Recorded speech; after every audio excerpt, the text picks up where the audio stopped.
All right. Well, good morning, everybody. Welcome to Environmental Coffee House. And it's early today for me. Yes, it is. And I know it. But I was not able to finish yesterday. And I couldn't finish my show for yesterday. And why? Why have I decided to do this? Why have I decided to talk about the Antarctic and krill specifically when there are so many things going on? What's going on? What's going on, you say? Oh my gosh, a train derailment in Ohio, a catastrophic earthquake in Turkey, a cyclone in New Zealand, where we have friends and we actually, we're worried about. I'm just looking at all the screens. All right, everything seems to be working. But yet, the Antarctic is something nobody really talks about. Nobody gives a shit. Out of sight, out of mind. Well, recently I've been asked to be like the reporter, the monitor with Chris Van Steenbergen, his name is, and a bunch of other guys, and Jim Massa will be with us. And I hope to invite a few more people, maybe activists, maybe you, Jim McHenry, if you're interested in the Antarctic. I'm interested as a person that can help them technically, possibly, and make it work for them. Chris you can find him on Twitter. I could probably put the link in after this. Of course, you all know Jim, our Jim. So I already did a show on the Ohio disaster with Norfolk Southern, who of course is a corporation with, the regulations of having flea regulation. And there's a lot of follow-up now since I did my original story. And then, there's just so much. Turkey is just a disaster, but everybody's covering it. People are covering all of these things. So I decided, let's do this. And of course, as always, I made a video and I have some really good articles to go through. And what spurred me really was seeing the Guardian article with Dr. Sylvia Earle, the oceanographer. She's a very famous oceanographer. And I'm going to play a little video about her. And I'm just looking at who's joined, and I might as well say a quick hello. Hi, Steph C. Hi, David Lutz, Jim McHenry. Hi, Nadia, Obsolete Optics. I know you're working. Midas Lisa. Hi, Lisa. But the Truth. Hi, But the Truth. BB. Hi, BB.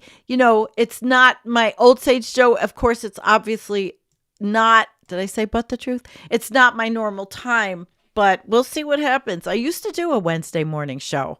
I did it for a while. I'm always trying. And hi, Hans. Hello, I won't forget you. I used to do a Wednesday morning show. And like everything with me, nothing ever really is consistent except for Friday night. So, hey, Dead End Joker's with us too. Good. So, I have a video, and Michael. Hi, Michael. He's a morning doomer. Well, recently, Paul Beckwith just, made sure he told everybody that he is definitely not a doomer. And I told everybody I'm doomer adjacent, right? All right. So what would we like to do first? I believe I would like to show you the video, since you're all here, the first video I have. And, well, let's do it. Okay, why don't we do the first video and then we'll come back and we will go through the articles. We'll talk. It's really nice. You'll learn something from this. I know you will, because everything I do, you learn something from, I hope. And then we're going to talk about the Antarctic. We're going to talk about krill. We're going to talk about penguins. We're going to talk about whales. Okay? All right, here we go.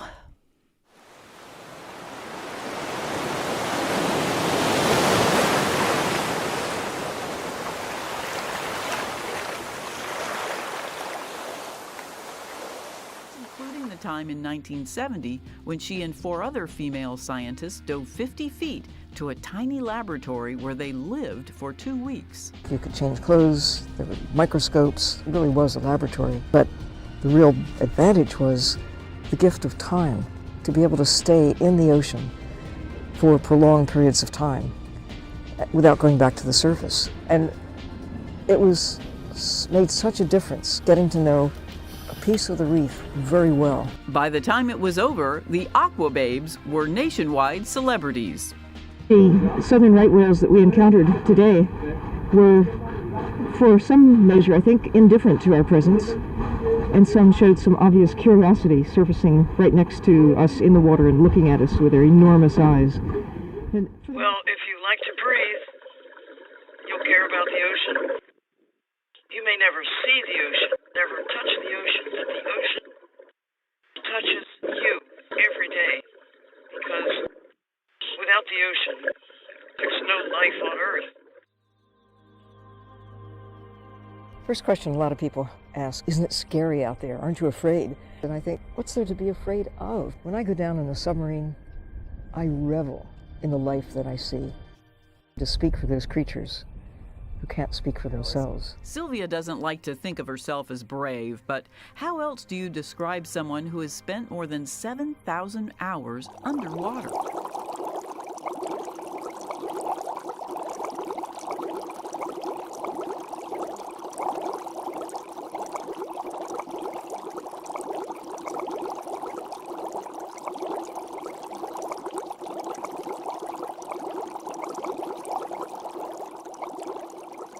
Are we in trouble? Yes, we are in trouble as a species right now, 21st century. Is this of our making? Yes. There was a whale that we got to know in Alaska. In the 1960s and 70s, the now 84-year-old was trying to warn us. Her work with whales profiled in 1977 here on NBC News. You said 44 years ago, they're confronted with a new enemy. They're confronted with a new enemy, and we are that enemy. Are we still that enemy? Are we listening to you? Well, ignorance is the enemy. Once people really know, you can know and not care, but you cannot care if you don't know. But we need it to be a turning point rather than a tipping point. Coral reefs killed by increasing water temperatures. North Atlantic right whales in search of colder waters entangled and sometimes drowning in lobster trap lines. All signs, Dr. Earle says, no nation can continue to ignore. The temperature of the planet is shaped largely by the flow of water, distributing heat and cold from the polar areas, from the middle equatorial areas. It's one big interacting system, but the most important thing to know is it's alive.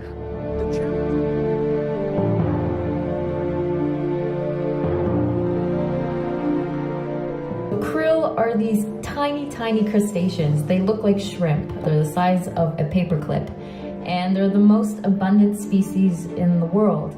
In the Antarctic, there's evidence to say that there's around 400 million tons of krill, and they replenish very quickly. So the krill fishery was born thinking that there would be plenty of krill for everybody.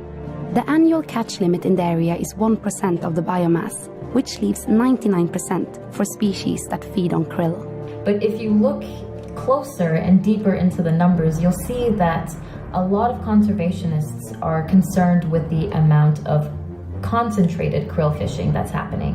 A krill vessel directly competes with wildlife, and in so doing directly impacts that wildlife. The fishery is fishing over and over in certain areas close to the coast, and where on one side the colonies, for example, penguins, and on the other side are areas that are very popular for foraging of whales. In the end, it's not so important how much krill to extract, but when and where. We are seeing studies that are showing up saying that it's having a negative effect on penguin populations, but it has yet to be determined what the level of impact is. But there's the whole other beast, which is climate change, and we just don't know the extent of how krill is going to be impacted by climate change. And that's why it's so important to keep our eyes on the Antarctic krill fishery as it continues to expand. The most fascinating thing about the ocean to me is that the ocean is alive. Earth is habitable because of the living ocean. It's not just about rocks and water. It's the long history, billions of years of fine-tuning, the creatures changing the chemistry of the planet over long periods of time. 90% of many of the big fish are gone. They're gone.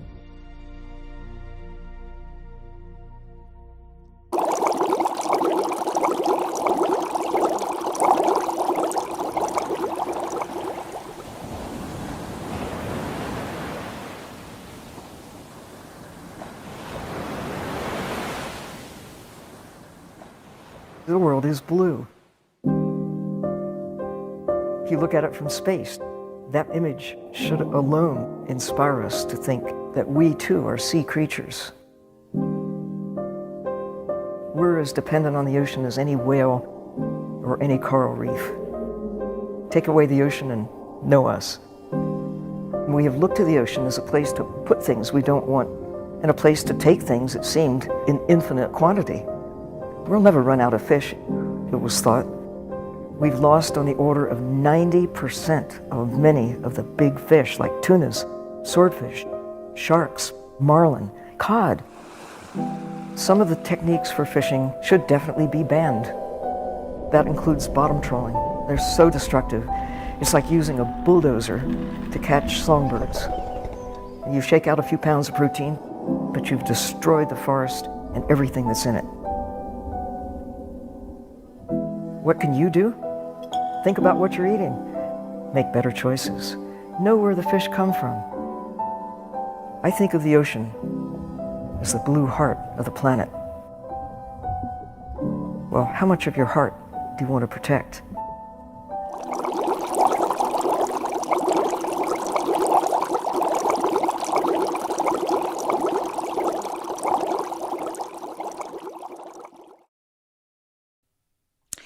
Sylvia is a beautiful person.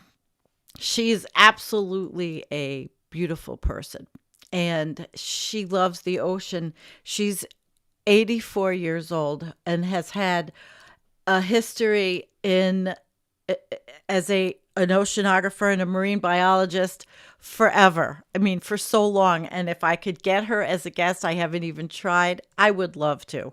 I have other guests coming up, but you know, even doing it, when I did this whole thing, it made me tear up. It just does, especially how beautiful, you know, the oceans are. I just had someone tell me the other day that the coral reefs are fine and they are not bleached out. And I'm like, is this gaslighting? Am I going to have to, you know, am I driving myself crazy listening? I don't know. I don't know, but we're going to start. And obviously you see the video behind me of a fishing trawler. And this is what they look like in Antarctica. And then this is what we hope happens. Stop. But anyway, that's a terrible thing. I should not say that. All right. So we're going to start the show with this little bit of, this was where I got one of the videos from, this website. And I'm not going to read this whole thing, but this article talked about much of what was in my video. And they were talking about krill fishing in the Antarctic. It began in the 60s. By the Soviet Union. It started as an experiment and it became a more permanent decade later. Japan followed in 75 and harvests peaked in the early 80s when other nations joined. But the market was always largely dominated by the Soviet Union. After they collapsed in 1991, krill fishery diminished. Only a few countries continued with it, but at much lower capacities. It wasn't until 2003 that new major player came on the market. And that new major player is this. Basically, what is this? It's the heart healthy for fat ass Americans who eat shitty diets, basically. And I am a fat ass American, so I can say it. But I don't eat a shitty diet, and I don't take any of this stuff because I don't have heart problems. So I've managed to dodge that bullet in life. However, and that sounds horrible, yeah, but the doctors started telling my ex-husband to take this. They had prescriptions for this. So look at all of this: Antarctic krill oil, mega red krill oil, Dr. Mercola krill oil, Antarctic krill oil. And that's not, I mean, it's $1 billion business to try to help Western hearts instead of changing the diets. Everybody's going to make money on everything, right? So these are all the different, I mean, look how many companies make them. Krill oil, fish oil. And this is not even talking about for pet food, for fish. And I had fish I had fish tanks. I don't remember if I gave them krill. I think at that time when I had tanks, you could buy frozen krill. And I did have the kind of fish that you could feed it. And what the fuck did I know? I didn't. So look at all of this. Look at all of the different, I mean, it's on and on and on and on and on. Climate pledge friendly. Oh boy, there's a climate pledge friendly company. How friendly could it be? The oceans are being trawled by gigantic fossil burning diesel ships. It takes processing. It's put in plastic. I know you're climate friendly. Okay. Bunch of bull. So let's go back. The industry grew. Russia invested $640 million and to kickstart theirs. South Korea got in it, and Chinese companies also joined the race with massive high-tech vessels described by an industry newsletter as glitzy and eye-catching. Capable of not only catching, but also immediately processing 1,000 to 1,300 tons of krill per day. They are floating krill oil factories. So not only is it just oil, oil for cars and all, it's oil for Westerners' hearts. Jesus Christ, we are so messed up. Oh my God. So we are. I mean, I'm sorry. It's sad because while the things are found to be heart healthy and wonderful for you, what did human beings do before krill? Before this marvelous invention of krill that's taking food right out of penguins and whales' mouths, what did we do? Did we eat right? It's the battle against processed food. Absolutely. All right. So this is the area where a lot of the boats go. Antarctic Peninsula, South Shetland Islands, Punta Arenas, Chile, and Ushuaia, Argentina, the Drake Passage. So they go there. They bring their big ships. There's a little krill right there. There's a little krill. And so here we go, that Antarctic krill oil that is touted to be more effective. Yeah. So you too could buy yours. Well, anyway, I'm going to move on from this, and I'm going to go to a 2021 article that was another article that I found from Twitter because of the Twitter people that share amazing things. And articles and give me ideas. This was from 2021, and this was licensed to krill. And that's where I got my title. I thought, okay, they're krilling us. They're krilling us. Yes, I guess. All right. Yes. Soy addle. It's for all people. If you live in Japan, you get these ingredients from your indigenous diet. Well, the indigenous diet to the United States is Pringles. Pringles and fake juice. Sorry, but it's true. Just go down to the dollar store. Yeah. All right. So license to krill, demand for a better fish oil. In this article, talked about the industrial fishing of the tiny crustacea in dietary supplements. Gold rush is threatening the very base of the food chain. It is. And I'm not going to read this whole article. It will be in the show notes because I really want to get to my pièce de résistance, which was the Guardian article with Sylvia Earle.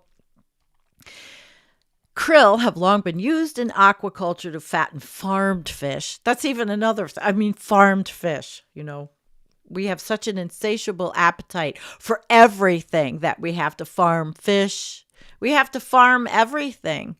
We even farm worms, bugs, everything. Everything's farmed. Everything's for sale. What isn't for sale? It's a superior and sustainable alternative to fish oil pills. The Antarctic krill products are touted as more effective in delivering those omega-3 fatty acids to the bloodstream than fish oil. Thankfully, I've never bought that. But truthfully, after my ex-husband had a 4-stent heart attack because of his dumbass American bullshit diet, that, when you're married to someone who knows everything, they can't change it. We bought it. It wasn't consistent. So what we're concerned with here was the worrisome fisheries exploring unexploited areas or discovering large stocks of fish. This really should raise eyebrows because what's really driving the expansion, krill oil, is one factor. So there's more factors, but that's just in going. Let's see what this looked like. They probably built it. China's largest. Look at that. Oh my God. The Warcelia. I can't pronounce. The Warcelia has been contracted, the group, to provide the ship design for the krill killing vessel. Look at that. Aren't we just a wonderful species? Oh my God. Well, anyway, I'm going to leave this because I really want to go to Sylvia. And this is the height of my story. Of course, I could really go quickly to the dogs, krill oil for dogs, an irresponsible choice, but no. Or the fish fertilizer, which I am guilty of buying. I need to go fishing myself and make my own fish fertilizer out of junk fish, but nothing's junk. It's all living things. All right. Let's see how you're doing in the chat. Before I go on, let's see how you guys are. And I'm going to go on to Sylvia Earle because she's a beautiful person. What a beautiful human being she is. I can't seem to get my chat back. Okay. Here we go. She says, we are on the brink, and this is just brand new, hot off the press. We are on the brink. 1 million species may be lost. And you saw, if you were here and you saw my video, you saw the beautiful Sylvia, and you saw her work and how long she's been doing it. A long time. So the renowned oceanographer Sylvia Earle has urged a global gathering of marine experts to rein in an industrial overfishing that threatens hundreds of fish. That's pretty awful, isn't it? Just awful. Thousands of species with extinction. It's, God, I just got to take a breath for a second. Just for a second. Because if I don't, I don't know. Let's all take a breath. All right. In an interview, she says, do unto fish as you would have them do unto you. In an interview with The Guardian at the 5th International Marine Protected Areas Congress, Impact 5 in Vancouver, the American marine biologist and the first female head of the National Oceanic and Atmospheric Administration says intensive factory fishing is treating marine species the same as farmed livestock, despite being very different. So many people seem to think that fish are equivalent to cows and chickens and pigs. We even talk about harvesting the sea, she says. It's not a harvest. We're just out there as hunters. The key difference, she argues, is that industrial fishing drives species to extinction. We're seeing species after species winked out. The trajectory is more than 1 million species will be lost. We don't know enough about the ocean to say how many have already been lost, but we do know that we're good at eliminating whole ecosystems, she says. We're on the brink. Earle, now she's 87. Okay, she's 87. She was 84 when at the last article, I made a mistake. Holy crap. We still have her. She compared the hubris of the huge new krill fisheries in Antarctica to the decimation of cod in the 20th century, which led to moratoriums on cod fishing. With krill in Antarctica, we have the illusion that there are billions of them. We can never eliminate all the krill. We can never eliminate all the tuna. Except the cod. Oh my goodness. Think of the cod here in Canada, in the U.S., and Europe. It seemed like cod would never, ever run out. Cape Cod, anyone? Born in New Jersey, Earle first came to global attention in 1970 when she set a record by living underwater for 2 weeks, which I showed you in my video, with an all-female team. She has spent nearly a dozen stints living below the waves and holds the record for the deepest solo dive. Her experience living on the tektite underwater habitat and subsequent vessels gave her a newfound perspective on fish, she explains, allowing her to think of them as individuals. They have personality, she says. Jane Goodall got into trouble with her learned colleagues for daring to suggest that chimpanzees have personality, that they have feelings, that they have families, that they care about one another, they feel pain, they feel pleasure, they laugh. I don't know that fish laugh, she says, but I'm pretty sure they feel pain and pleasure. They are not our fellow primates, but they are our fellow vertebrates. We have eyes. They have eyes. We have a backbone. That's debatable. They have backbones. They have a heart. We have a heart. They have brains, and some of us have brains, she says. A frequent misconception about fish is their age. Many of the fish on menus around the world are older than not just our parents, but our great-grandparents. Fish can be more than 100 years old on our plate. It's not good for us to be so complacent about where food comes from. Maybe we should, it doesn't matter. I mean, we're